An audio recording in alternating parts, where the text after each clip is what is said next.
Vamos então a nossa sermão dessa noite, e eu quero avisar os irmãos que nós vamos retomar a série O Senhor Reina, nossas reflexões em Apocalipse. Nós paramos por conta do mês da família e agora nós estamos retomando, e hoje vamos para o final do final, né?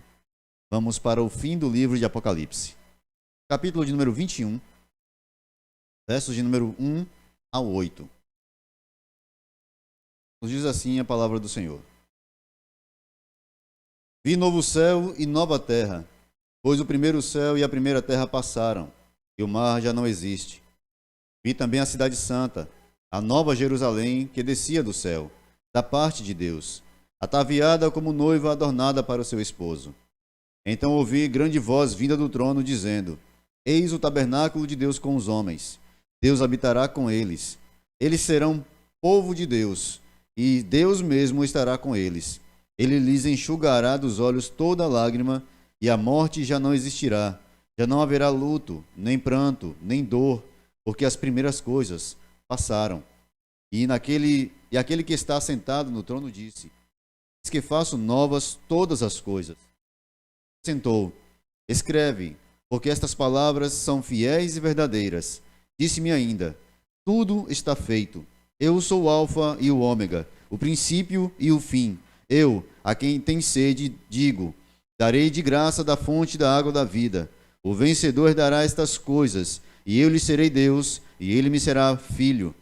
Quanto, porém, aos covardes, aos incrédulos, aos abomináveis, aos assassinos, aos impuros, aos feiticeiros, aos idólatras e a todos os mentirosos, a parte que lhes cabe será no lago que arde com fogo e enxofre, a saber, a segunda morte. Oremos mais. Muito bem. Quero fazer aqui duas perguntas e os irmãos não precisam responder, mas podem pensar sobre o assunto. Quem aqui gostaria de morar fora do Brasil? Quem gostaria de sair desse país tão complicado, tão errado, tão cheio de problema, ir para um país perfeito, né? Deve ser, né? A Inglaterra deve ser perfeita, né? Todo mundo fala que lá tudo é certinho, tudo limpinho, né? Ninguém cospe no chão. Deve ter um lugar perfeito assim. Talvez Sydney, na Austrália, seja um lugar perfeito, porque todo mundo fala de Sydney. Sydney que eu conheço é um rapaz que mora ali, mas esse Sydney não. É a capital, é a cidade, a grande cidade ali da Austrália. Ou talvez você esteja assim mais apto a uma aventura melhor, você querer ir para a Geórgia. Não Geórgia lá nos Estados Unidos, mas Geórgia lá na África do Sul. Um país que não parece estar na África. Parece ele destoa do restante do continente. Ou quem sabe você tenha assim como diz o pessoal aí na rua, né? Uma pegada assim mais asiática. Queira ir para a China. Boa viagem, a gente dou a passagem para tu ir. Coreia do Norte, né? Fazer um passeio na Coreia do Norte, um lugar tão lindo, né? Visitar Kim Jong-un, dar lá, fazer um corte de cabelo igual dele. Quem sabe, sei lá, você tem suas ideias aí. Talvez a gente tenha a noção de que morar num lugar diferente do que nós moramos nos mude, nos transforme, nos dê oportunidades que nós não temos onde nós estamos. Quem é como eu, que nasceu, cresceu e provavelmente vai ficar por aqui mesmo? O que é? Que tá difícil até achar no mapa de vez em quando. Tiraram até do mapa, viu, gente? Os mapas mais novos não tem gente que é mais não. Então, assim, se você é como eu, que nasceu e cresceu aqui e que não tem nenhuma pretensão mais urgente, mais imediata de morar em outro lugar, talvez você fale assim: não, mas eu acho que todo lugar é igual. Morar num lugar diferente não vai fazer com que a minha vida seja diferente. Morar em outra cidade talvez me dê algumas oportunidades. Eu possa montar uma empresa que aqui o comércio é muito fraco, as coisas aqui não andam e tal. Aquela conversa toda que a gente já está acostumado aqui, né? Como bom jiqueense, a gente fala muito mal de nossa cidade. Então, assim, como a gente já está acostumado a fazer. Pois bem, mas será que mudar de cidade, mudar de lugar, morar numa cidade diferente, morar numa metrópole, morar em outro país. Será que essa é a solução para os nossos problemas? Será que esse é o aspecto que realmente falta à nossa vida? Será que talvez isso seja o ponto que realmente mudaria toda a minha trajetória, me faria feliz, que me daria as respostas que eu não tenho aqui, porque aqui é muito limitado, aqui a minha capacidade intelectual, eu sou quase um gênio, então assim, aqui está muito pequeno para mim. Será que é isso que nos daria a condição de sermos felizes? Porque a maioria das pessoas que pensam em mudar-se, sair de casa, ir para outros lugares, elas pensam, de alguma forma, em uma resposta à sua própria felicidade, à sua condição de tentar ser feliz, melhorar alguma coisa, mudar alguma coisa. A insatisfação com a própria vida leva a nós pensarmos sobre que aspectos a gente poderia mudar para que a gente pudesse ser realmente feliz. Pois bem, essa noite eu quero te apresentar qual é a perspectiva de Deus sobre isso. Como é que Deus vê essa questão de mudança de cidade? Como é que está o nosso passaporte lá no check-in de Deus? Será que apenas uma mudança geográfica mudará as nossas vidas? Apocalipse capítulo 21, capítulo 19, no finalzinho, 21 e 22, são o fechamento do livro. O fechamento de tudo que foi falado durante esse período. É interessante que 21, 22, eles destoam, eles são um pouco diferentes do restante do livro, porque o restante do livro está repetindo a questão de como vai se dar o retorno de Cristo na história, de como serão, quais eventos acontecerão durante e antes do seu retorno. Então, aqui não, aqui é a conclusão de tudo, aqui é o fechamento, aqui é o ponto final. E esse ponto final aponta para duas coisas. Em primeiro lugar, aponta para uma mudança, não só no que diz respeito à questão geográfica, mas uma questão de mudança universal. Há uma mudança em todo o status de toda a criação. Aqui não há uma mudança apenas de local, é uma mudança nos locais. Deus não está nos mudando de um lugar para o outro, Ele está mudando o próprio lugar em que vivemos. Há uma transformação absoluta e completa. Então, capítulo 21, ele começa com uma espécie de conclusão. Depois de ter fechado o capítulo 19 com o juízo e os julgamentos, aí ele chega então e diz: vi novo céu e nova terra, pois o primeiro céu e a primeira terra passaram e o mar já não existe. Bom, o mar, no contexto de Apocalipse, nós vamos lembrar que é sempre uma relação com aquilo que é maligno, com as multidões, com os impérios malignos. O mar tem uma relação aqui na linguística de Apocalipse com aquilo que é mal, aquilo que é ruim. As multidões de pecados. Então, o mar tem uma conotação ruim. Ele não está falando aqui do mar físico. Ele está falando aqui de uma conotação espiritual, de uma conotação da malignidade. O mal já não existe. Pois bem, observe. Ele começa dizendo, eu vejo, eu vi. E João está dizendo que ele viu já prontos. Eu vi novo céu e nova terra. Por quê? Porque a primeira criação passou. Ora, se nós voltarmos para Gênesis, lá no capítulo 1, verso 1, Deus está criando todas as coisas do nada, trazendo à existência o que não existe. No princípio, criou Deus os céus e a terra. Mas agora em Apocalipse ele está dizendo, vejo novo céu e nova terra. A criação de Deus é perfeita. Deus cria perfeitamente. O pecado quebra a relação do homem e traz maldição sobre a criação. Paulo diz que a criação geme com dores, aguardando a redenção, aguardando o reino, aguardando o retorno de Cristo. A própria criação geme. Esse aspecto nos mostra que não é apenas uma questão de mudança de lugar, mas é a mudança da própria natureza, das coisas. Apocalipse 21 aponta para uma mudança não apenas de local. Não, meu querido, você mudar daqui para outro lugar não vai mudar você. Muda sim algumas coisas, te traz algumas experiências, talvez te dê oportunidades diferentes, mas a sua natureza não é mudada por essas coisas. A natureza do homem não pode ser mudada não é mudada pelo local. Eu sei, alguém aí, algum russoriano vai dizer que eu estou errado porque o lugar muda as pessoas, transforma as pessoas, faz com que as pessoas sejam diferentes. É o lugar, é a sociedade que corrompe o homem. Quem corrompeu a sociedade até hoje não respondeu, mas é a sociedade que corrompe o homem. Então é o lugar, é a influência dos lugares. Então, se você está num lugar ruim, certamente você será uma pessoa ruim. Se você vive num lugar ruim, certamente você será ruim. Então eu preciso ir para um lugar bom para eu me tornar uma pessoa boa. Errado. Porque a natureza humana não é mudada pelos lugares. Quando Deus faz novos céus e nova terra, Ele diz que a criação, sim, será refeita. Porque lembre-se, qual é a sequência em Gênesis?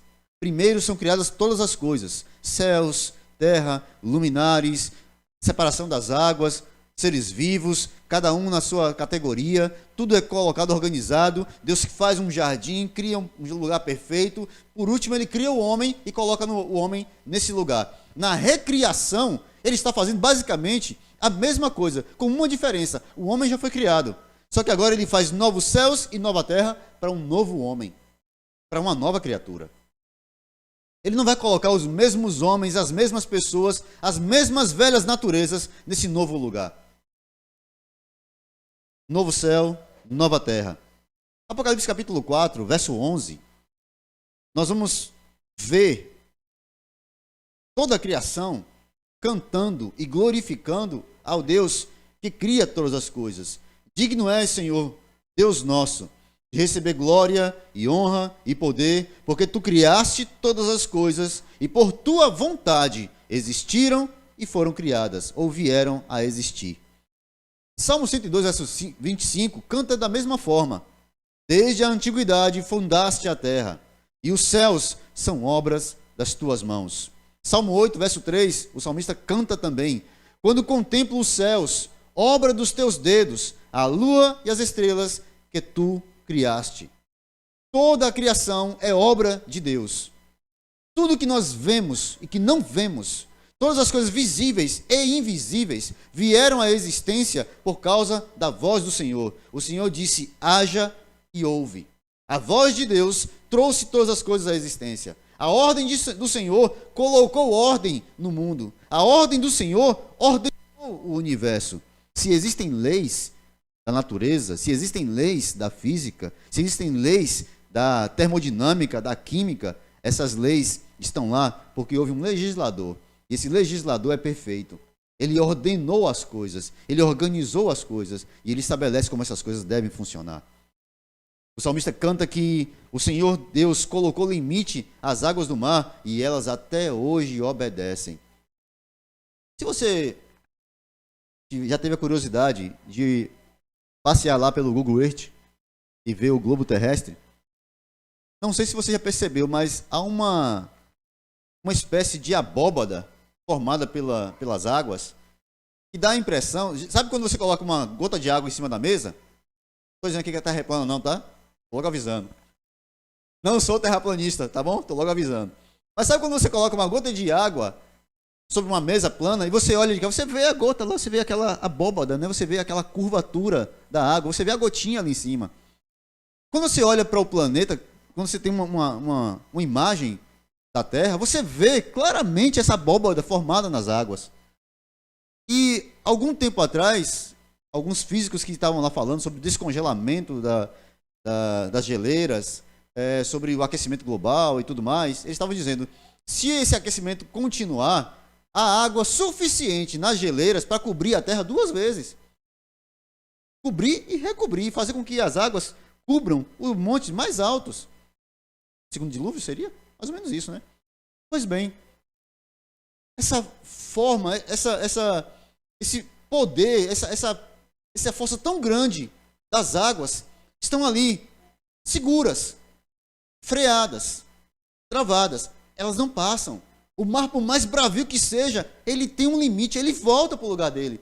Ok, aconteceram os tsunamis, aconteceram os desastres, mas a água não voltou para o lugar dela? Ela volta. Por que ela volta? Porque é uma ordem.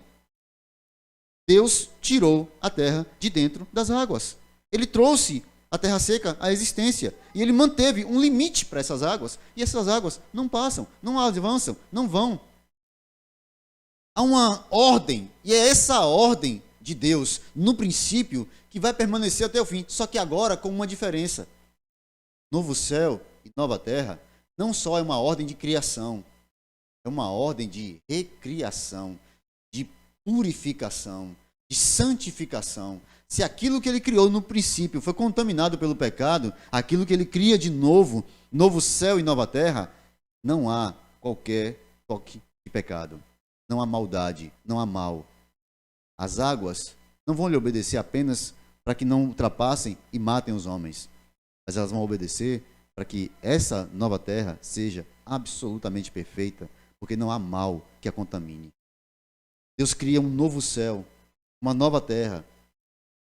E aí nós podemos pensar, ok, o Senhor deve ser do Greenpeace, né? Ele está criando um novo céu, uma nova terra, um lugar todo verde bonitinho, a natureza nova, tudo certinho, belezinha. Pronto, então é isso que ele está fazendo. Não. Observe o verso a seguir.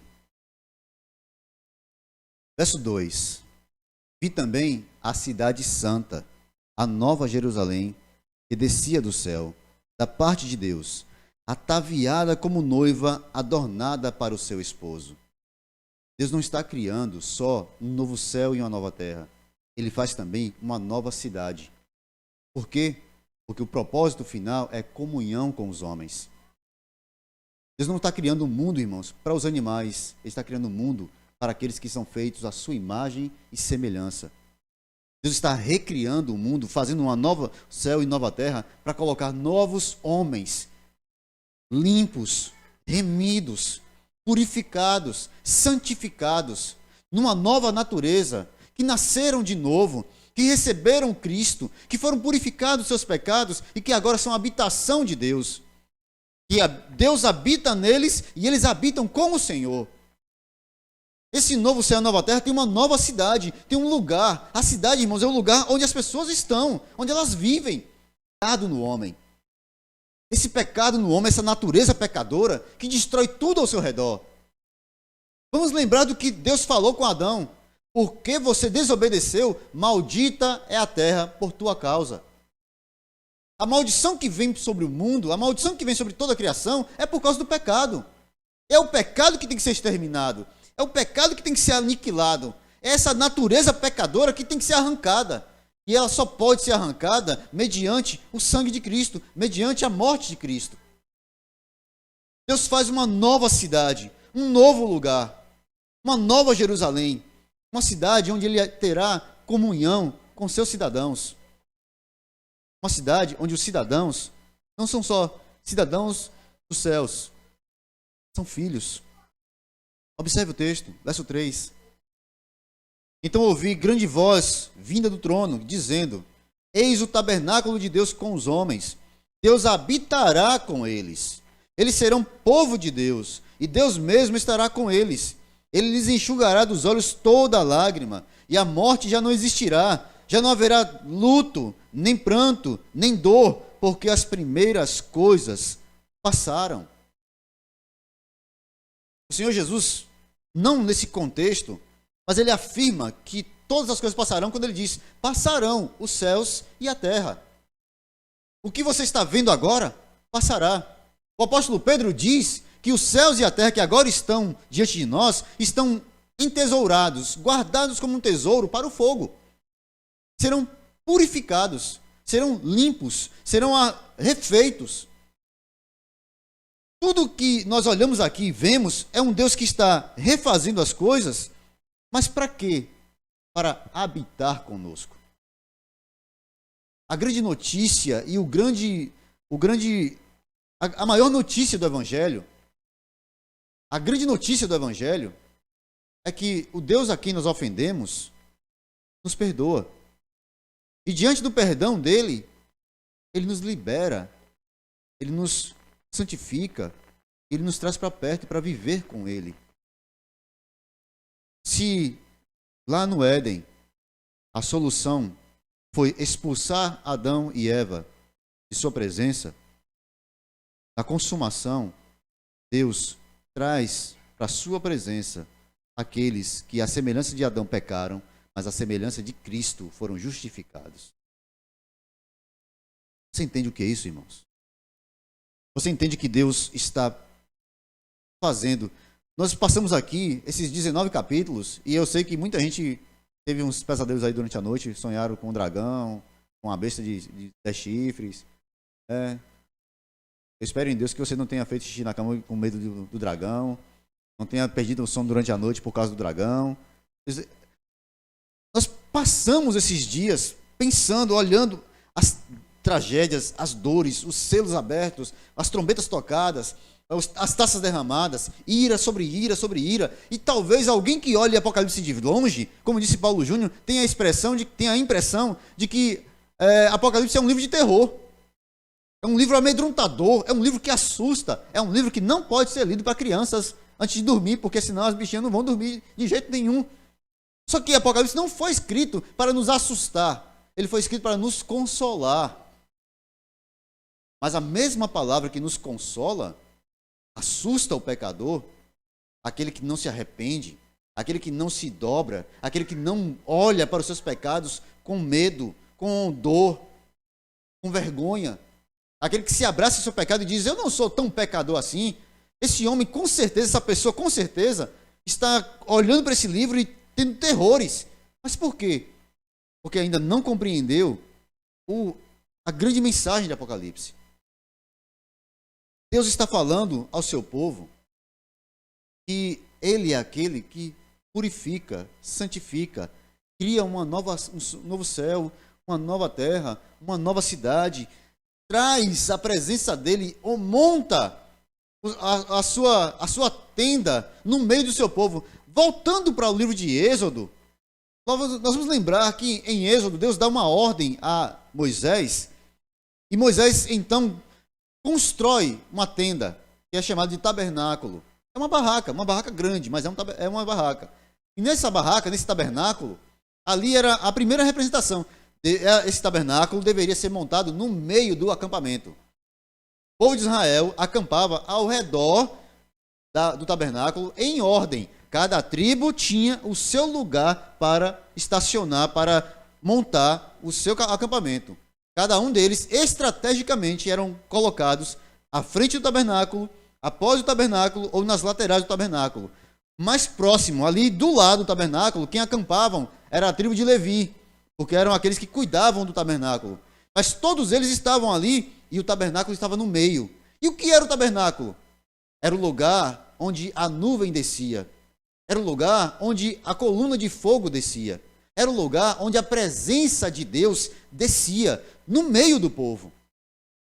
Mas era assustador ainda, tanto é que o povo não ia até o tabernáculo. O único que ia até o tabernáculo quando a nuvem descia era Moisés. Só ele tinha permissão. A primeira vez que o povo tenta ir à presença do Senhor, subir à sua presença, que Deus chama o povo, porque o povo diz assim, olha, esse Moisés é muito metido. Só ele vai lá falar com Deus, ele é melhor que a gente? Não. Então, Deus pode falar com a gente também. Então Moisés, ok, foi falar com Deus. Deus, beleza, mande que o povo se santifique. E amanhã, muito cedo, venham. Agora, vamos lá. Primeiro, ninguém sequer toque no monte. Eu vou descer sobre o monte. Sobre o monte, lá em cima. Não toquem nem na base do monte. Porque até o animal que tocar na base do monte será morto. Ninguém deve tirar, todos devem estar santificados. Não se aproximem do Senhor, seu Deus, sem santificação. O povo vai, então, diante de tudo isso, santificam-se e vão. Moisés, então, sai à frente do povo e sobe o monte. E Deus desce sobre o monte. O monte começa a tremer como se fosse uma gelatina. Pedras rolando. Você imagina a cena. O monte começa a pegar fogo. O monte começa a fumegar. Deus desce sobre o monte e há um terremoto. O povo, então, vendo aquilo, e Deus falando com eles, eles ouvindo a voz, eles então clamam a Moisés: Moisés, fale Deus contigo e não conosco. Nós não temos condição de ouvir a ele. Então o povo pede que o Senhor pare de falar com eles. É assustador demais. Mas é assustador por quê, irmãos? Porque é uma natureza pecadora nesses homens. Porque Israel não é santo. Porque apesar de se santificarem com todas as coisas que foram mandadas ali, eles ainda não são santos. Eles não são puros. Eles não podem entrar na presença do Senhor. Lembra do Salmo 15? Senhor, quem subirá ao teu santo monte? Quem entrará ao teu santo lugar? Aquele que é limpo de mãos, puro de coração. Quem é esse, pelo amor de Deus? Quem pode dizer que é puro de coração? Quem naturalmente pode se apresentar diante de Deus e dizer: Senhor, eu sou puro. Meu coração, olha, foi lavado com alvejante. Eu estou limpinho demais. Eu não tenho pecado nenhum, não tenho nenhuma manchinha. Não tenho mácula. Não tenho nada no meu passado. Meu passado está limpo. É um livro aberto. Só que ninguém pode ler, né? É um livro aberto dentro de um cofre. Ninguém pode ler esse livro. Tem coisas lá que ninguém pode saber. Mas Deus sabe. Então, não há quem possa, diante do Senhor, dizer: eu posso, Senhor, entrar na tua presença pelo meu próprio esforço, pela minha própria capacidade. É por isso que essa cidade, essa Nova Jerusalém, ela não é para quem quer. Ela não é para quem se esforça.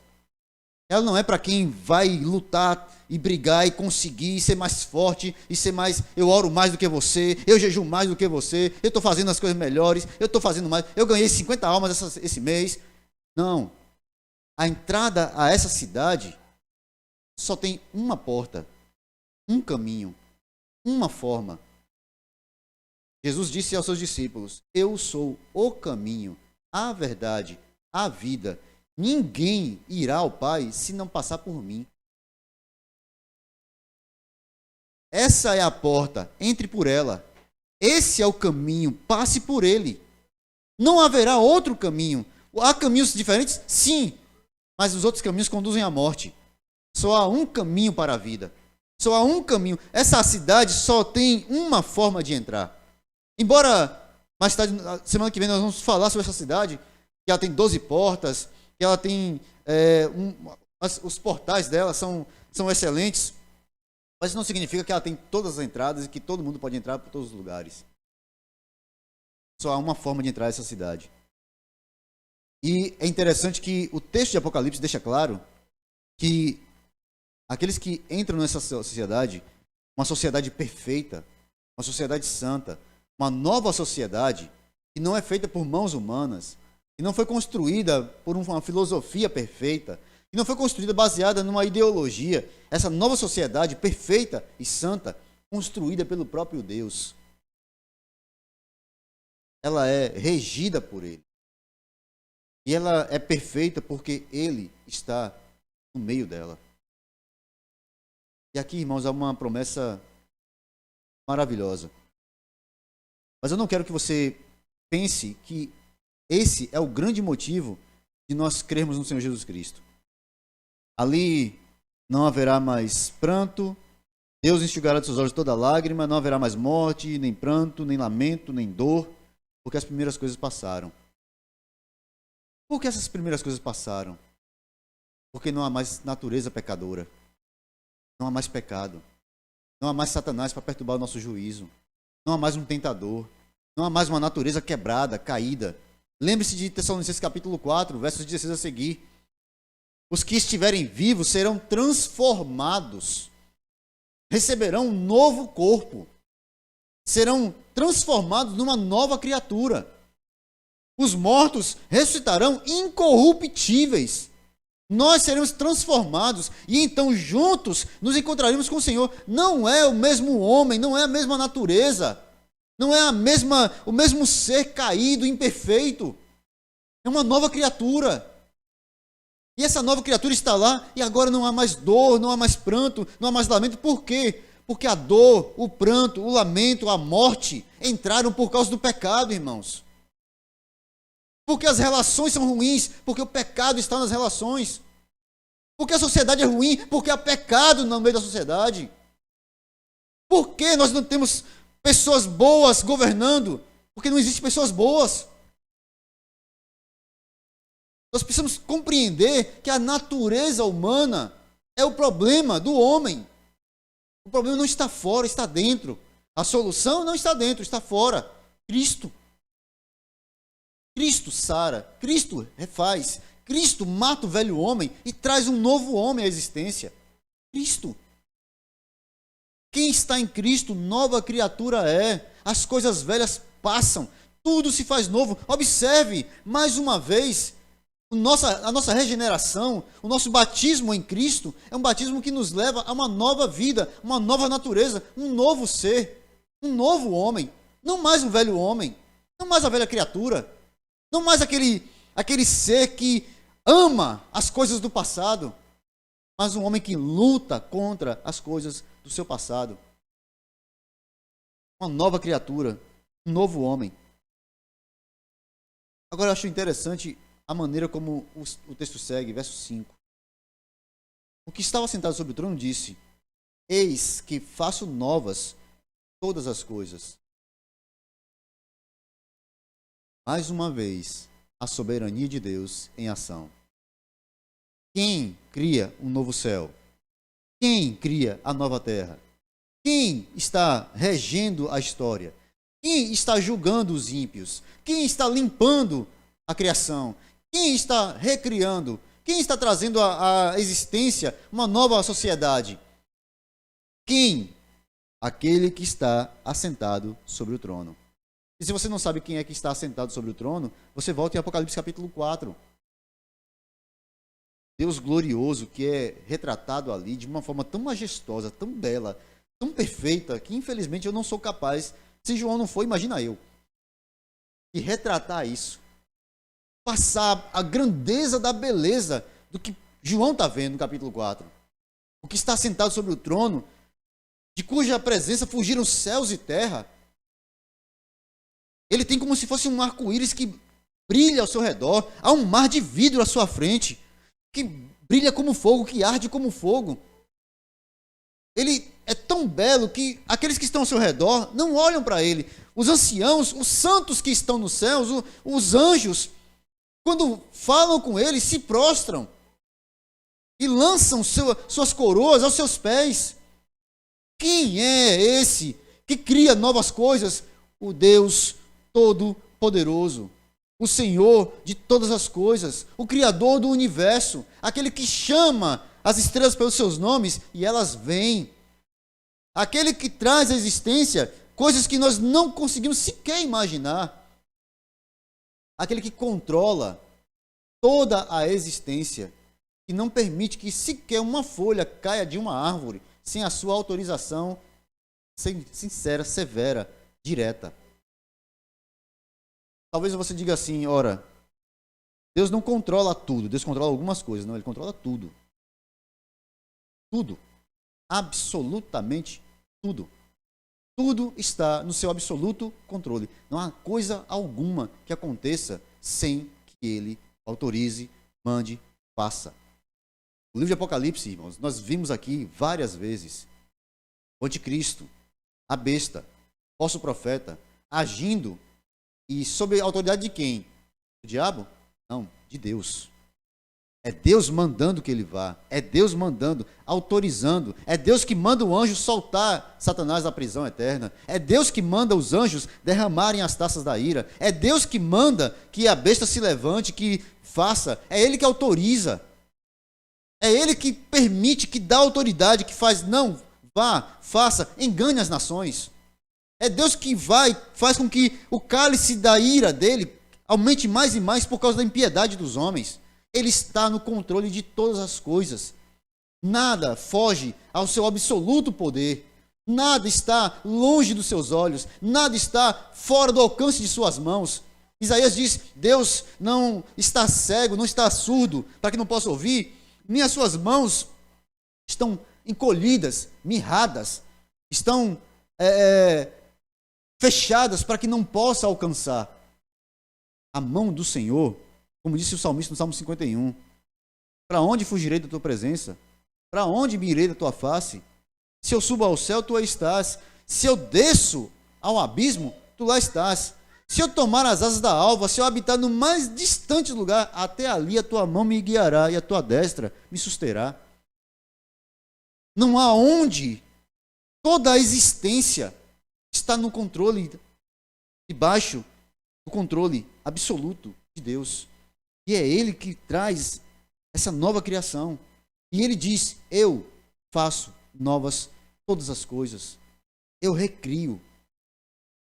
O salmista, no Salmo 51, verso 10, ele faz uma observação, ele canta de uma forma maravilhosa. Mas há uma questão aqui que é muito interessante.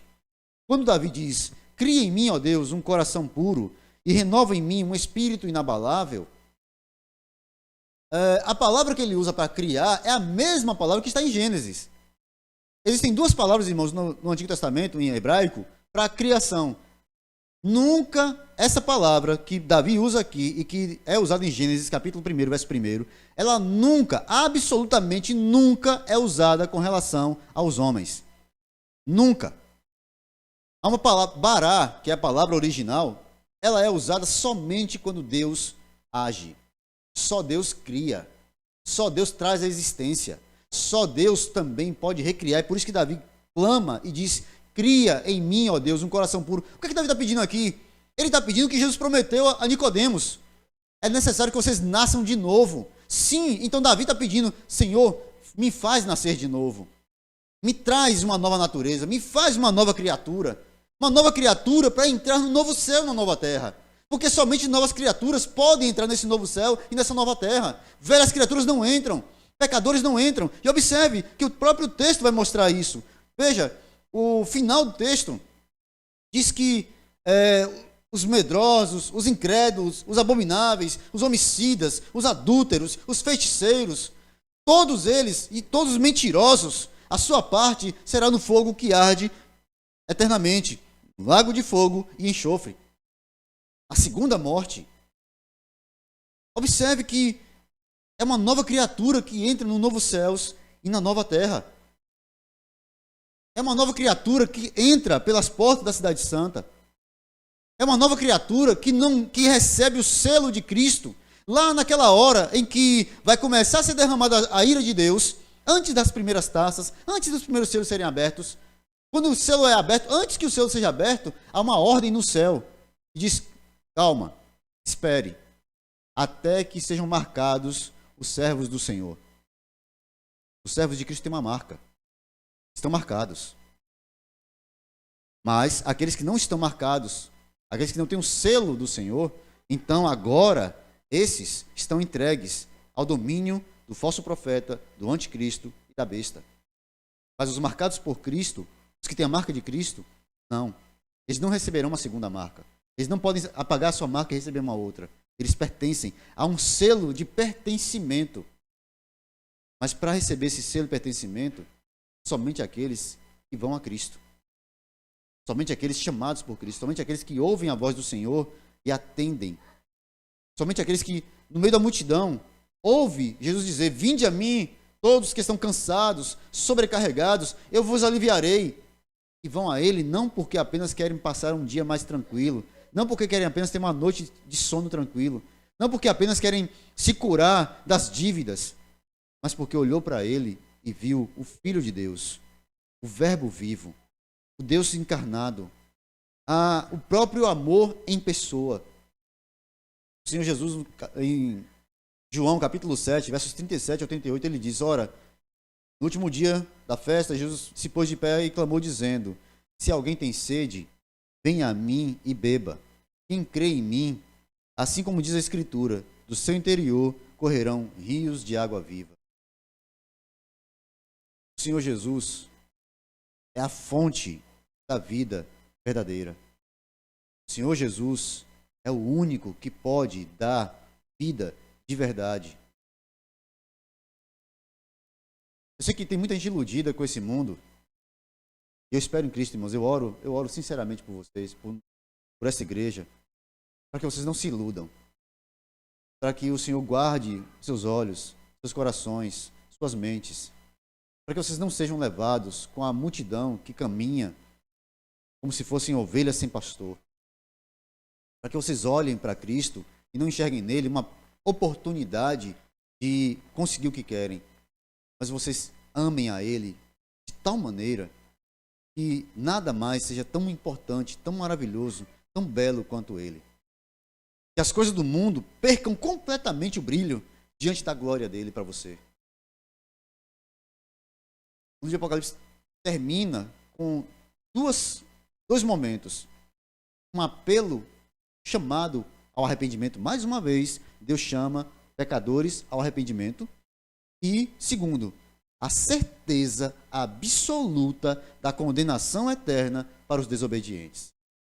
Sem qualquer possibilidade de que isso não aconteça. O verso seguinte diz: escreve, estas palavras são fiéis e verdadeiras. Disse-me ainda: está cumprido. Eu sou o alfa e o ômega, o princípio e o fim. A quem tiver sede, de graça lhe darei de beber da fonte da água da vida. Aquele que vencer herdará essas coisas. Serei seu Deus e ele será meu filho.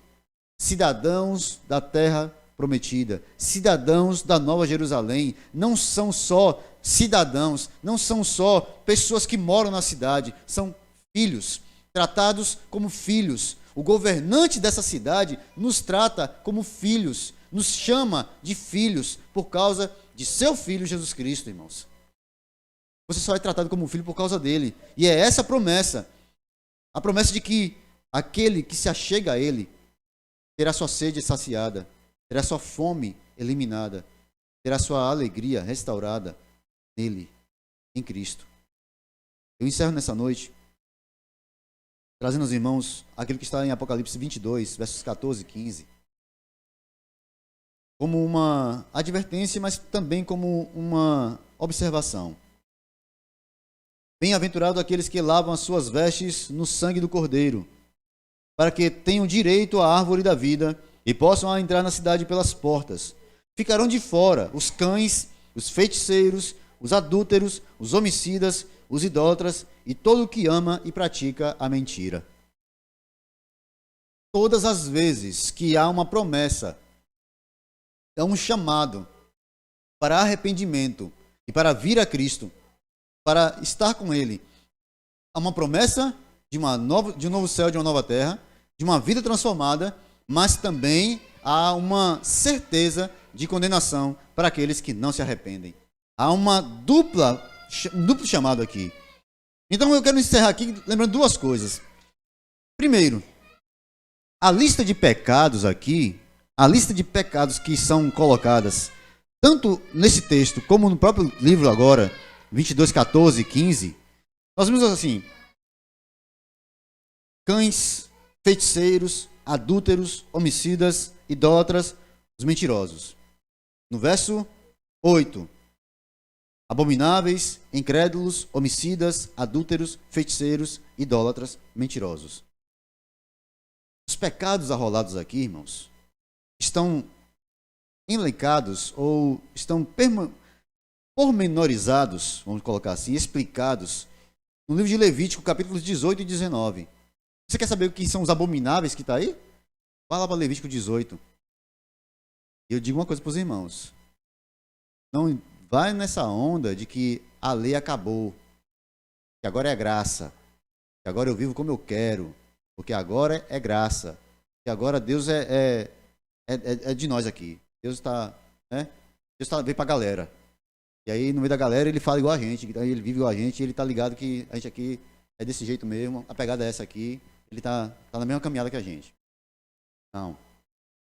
Levítico 18 vai te mostrar que as ordens que o Senhor deu lá são repetidas aqui em Apocalipse capítulo 21, no final do livro.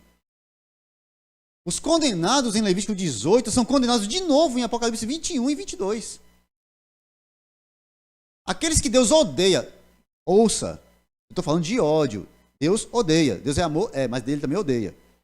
Aqueles que Deus odeia, as práticas que Deus odeia no Antigo Testamento, em Levítico 18 e 19, ele continua odiando em Apocalipse 21 e 22. Deus não é homem, irmãos. Deus não muda de opinião. Deus não fica olhando o jornal para saber qual é a nova opinião, qual é o novo intelectual que descobriu um novo pensamento. Não, ele estabelece a verdade porque ele é a verdade. Então a verdade de Deus é eterna. O que ele disse no princípio, ele continua condenando até o fim.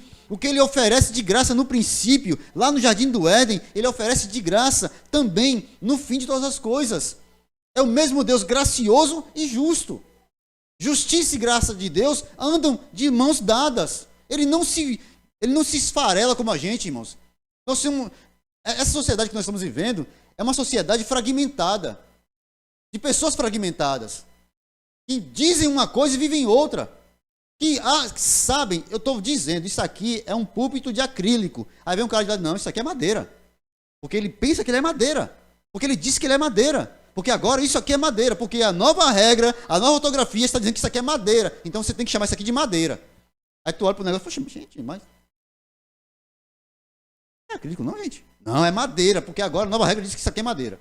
Aí você vai, não... Meu querido irmão, Deus não se encanta pelos pensamentos mundanos. E não se dobra à vaidade mundana. Deus não anda nos caminhos do homem. Deus chama o homem para andar em seus caminhos, é diferente. Deus não desce para andar com o homem e coadunar com suas obras. Quando o Senhor desce, ele vem para chamar o homem para andar de maneira correta. Apocalipse 21, embora encerre com condenação para aqueles que são rebeldes, para aqueles que não se arrependem, ele permanece, ele mantém o apelo da graça. E é isso que é maravilhoso no Senhor. Sempre haverá perdão para o arrependido. Sempre haverá reconciliação para aqueles que voltam. O filho pródigo sempre encontrará um pai esperando por ele. Sempre. Aquele que se arrepende sempre encontrará um Deus disposto a lhe perdoar. O problema é que a gente tem uma tendência a amar o pecado, a se abraçar ao pecado. Não faça isso. Não se afogue, não morra afogado.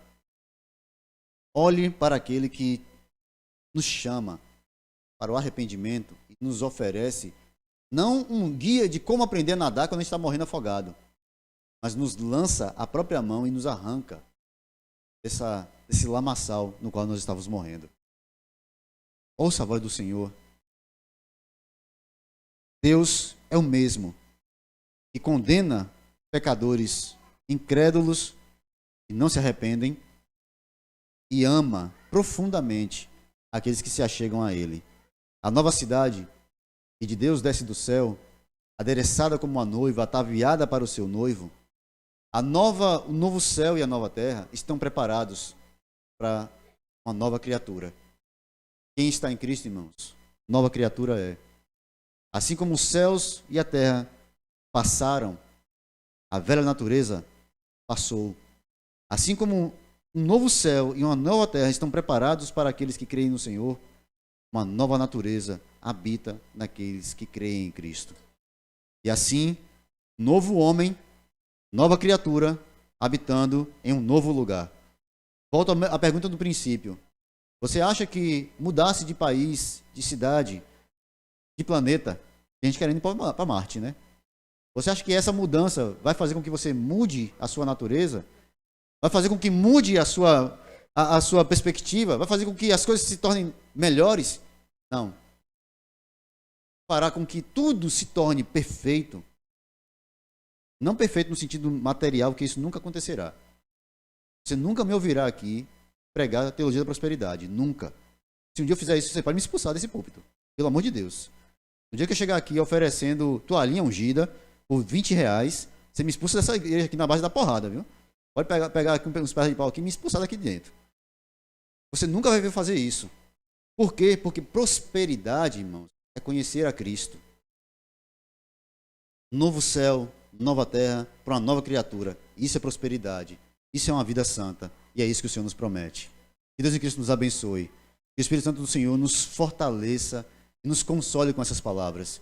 E todas as vezes que você amanhecer e estiver procurando lá uma frase de autoajuda, vai para Apocalipse 21.